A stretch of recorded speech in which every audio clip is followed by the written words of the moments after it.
તો વાગી ગયા છે સોન, મારે ને આર્યનને દવાખાને જવાનું છે। અમારા આર્યનભાઈને દાંતનો દુખાવો થઈ ગયો। સીધા પૂજા દાંતના દવાખાને, ફાઇલ કઢાવી લીધી છે, પણ વારો આવે ત્યાં સુધી વેટ કરવાનો છે।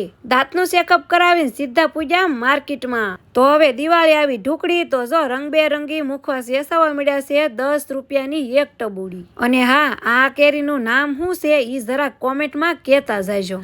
અહીંયા જો આવા કાક રમકડા મળતા થા। આર્યનભાઈને આવું લેવું તું, મેં ચોખ્ખી ના પાડી, હવે તું નાનો નથી એટલે તારે નો લેવાય। માર્કેટમાં તો મળી ગયા પ્યારા પ્યારા સબસ્ક્રાઈબર, અને મારા સબસ્ક્રાઈબર મેજિક વાળા દીવા વેચે છે। મેજિક એટલે કે પાણીમાં ઝબકારા મારે। અને આની કિંમત કેટલી છે ખબર? 3 દીવા ખાલી 50 રૂપિયામાં।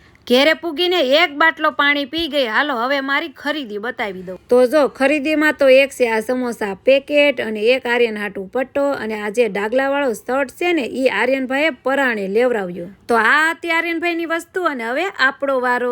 તો જો આપણે પણ એક સરસ મજાની કુર્તી લઈ લીધી છે। પછી તો ફટાફટ જમવાનું રેડી કર્યું, અને જો સાજીદ તો કેમ બાકી નાના છોકરાની જેમ નખરા કરે। અને અમારા આર્યનભાઈને તો 3 ટાઈમ ભાખરી ખાવા જોઈએ, ભાખરી। અને આપણે જમવાની શરૂઆત તો ટાઢી સાઈઝ થી થઈ જાય। તો હાલો હવે વિડીયોને કરીએ એન્ડ, મળીશું આપણે નેક્સ્ટ વિડીયોમાં। Thanks for watching, by.